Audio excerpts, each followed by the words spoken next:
Very interesting news. పిటిషన్లపై తేలేదాకా తుది నియామకాలు ఖరారు చేయొద్దు. హైకోర్టులో గ్రూప్ 1 మీద కేసు వేసారు. గ్రూప్ 1 రిజల్ట్స్ మీద సర్టిఫికెట్ల పరిశీలన కొనసాగించండి, కానీ తుది నియామకాలు మాత్రం అపాయింట్మెంట్ ఆర్డర్స్ మాత్రం ఇవ్వకండి. ఇది ఎవరు చెప్తున్నారు?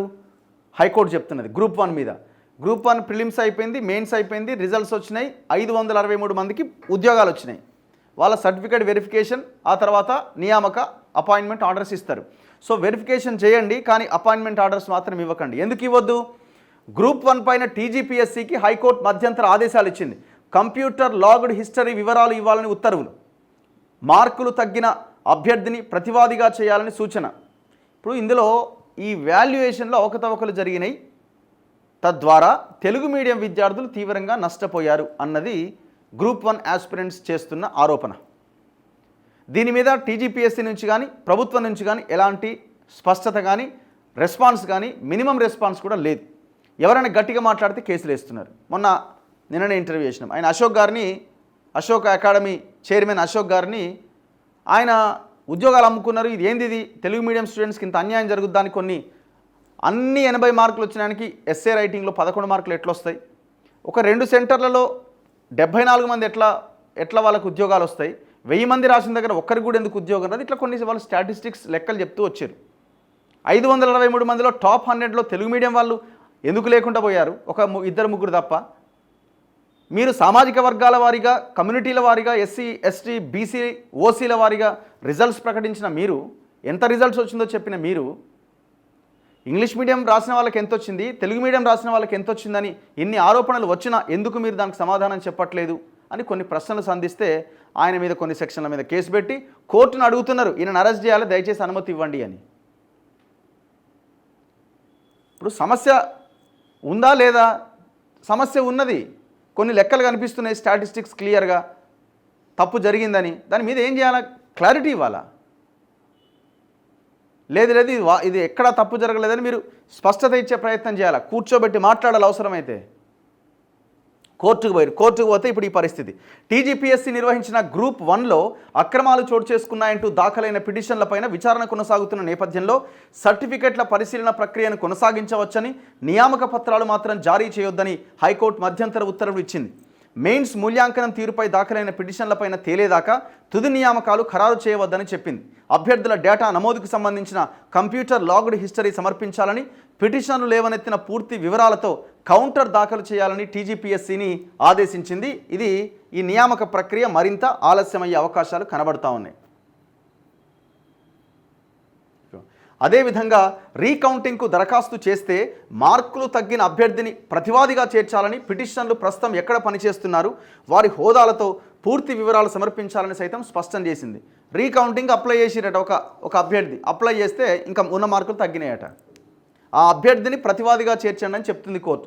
అయితే కోర్టును తప్పుదారి పట్టిస్తే పరిణామాలు తీవ్రంగా ఉంటాయని ఇరు పక్షాలను కూడా కోర్టు హెచ్చరిస్తూ విచారణ ఈ నెల 28వ తేదీకి వాయిదా వేసింది. గ్రూప్ 1 పరీక్ష మూల్యాంకనంలో తప్పులు జరిగాయని, ఈ వ్యవహారంపైన స్వతంత్ర న్యాయ విచారణ జరిపించాలని కోరుతూ ఎం పరమేష్ మరో 19 మంది హైకోర్టులో పిటిషన్ వేశారు. దీనిపై న్యాయమూర్తి జస్టిస్ నామవరపు రాజేశ్వరరావు విచారణ చేపట్టారు. పిటిషన్ల తరపున సీనియర్ న్యాయవాది రచనారెడ్డి వాదన వినిపిస్తూ 563 పోస్టులకు 2 సెంటర్ల నుంచే 71 మంది ఎంపికయ్యారు. వీరు మొత్తం ఎంపికైన వారిలో 12.62% ఉండడం సందేహాలకు తావిస్తోందన్నారు. ఒక అభ్యర్థికి 482 మార్కులు వస్తే రీకౌంటింగ్కు దరఖాస్తు చేస్తే మళ్ళీ 422 మార్కులు వచ్చాయని చెబుతున్నారు. జనరల్ ర్యాంకింగ్ జాబితా ప్రకటించడానికి కంప్యూటర్లో మార్పులు చేశారన్నారు. అడిగితే ఫోర్జరీ అని చెబుతున్నారని, దానిపైన ఇప్పటివరకు ఎందుకు చర్యలు తీసుకోలేదు అన్నారు. మెయిన్స్కు 21,075 మంది హాజరయ్యారని, తర్వాత తుది జాబితా 21,085 అన్నారని, అదనంగా వచ్చిన 10 మంది పైన స్పష్టత కావాలన్నారు.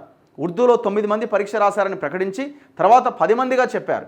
దేశంలోని వివిధ ప్రభుత్వ కాలేజీల నుంచి నిపుణులైన ప్రొఫెసర్లతో మూల్యాంకనం చేయిస్తున్నట్టు ప్రకటించిన టీజీపీఎస్సీ 2004లో పదవీ విరమణ చేసిన ప్రొఫెసర్ పి నర్సయ్యను ఎందుకు ఎంపిక చేసుకుందని ప్రశ్నించారు. మల్లిక్ అనే ప్రొఫెసర్ ప్రైవేట్ సంస్థ నుంచి కూడా వేతనం పొందుతున్నారు.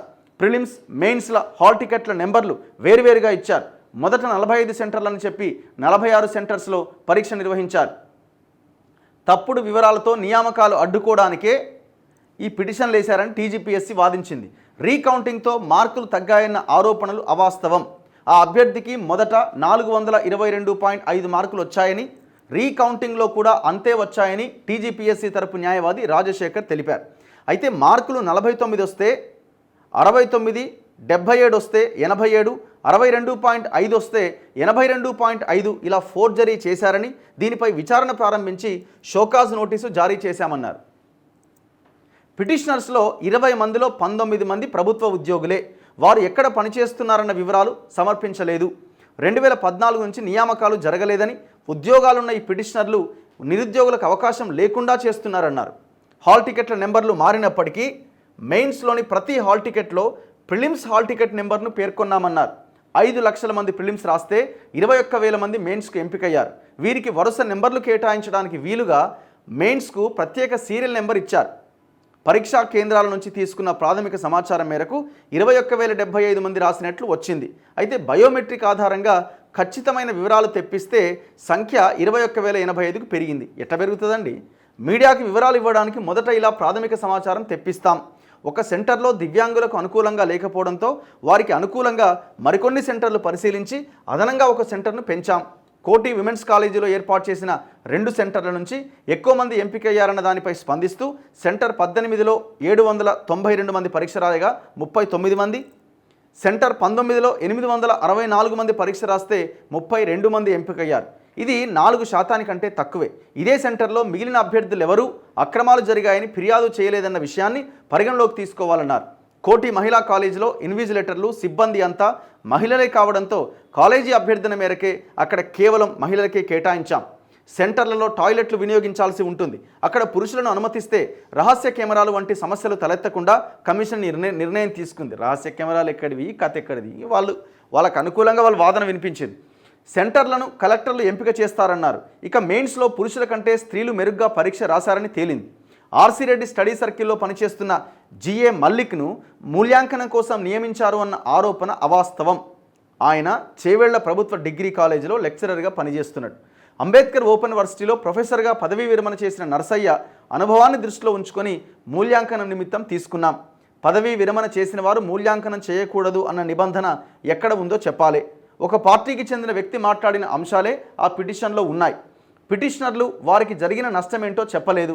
ఇరుపక్షాల వాదనలు విన్న న్యాయమూర్తి నియామక ప్రక్రియలో భాగంగా సర్టిఫికెట్ల పరిశీలన కొనసాగించవచ్చు, పిటిషన్లపై తేలేదాకా తుది నియామకాలు చేపట్టరాదంటూ ఉత్తర్వులు ఇస్తూ విచారణను ఈ నెల 25వ తేదీకి వాయిదా వేశారు. 28వ తేదీకి వాయిదా వేశారు.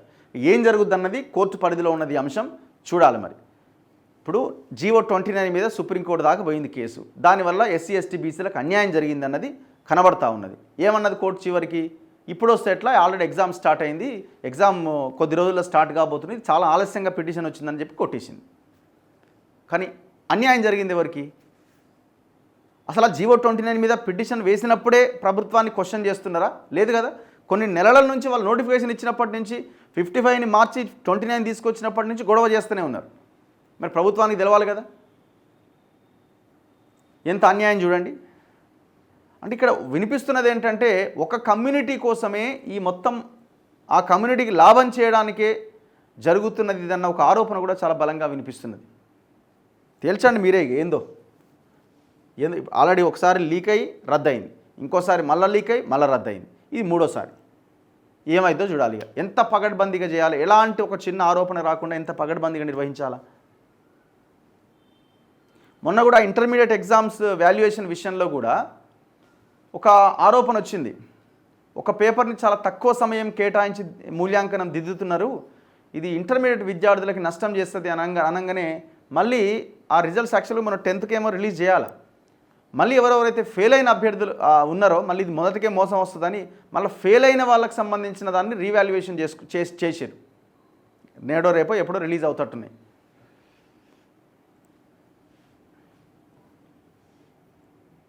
ఏందో మరి ఎటువైపు వెళ్తుందో, అసలు ఏం జరుగుతున్నదో కూడా అర్థం కాదు.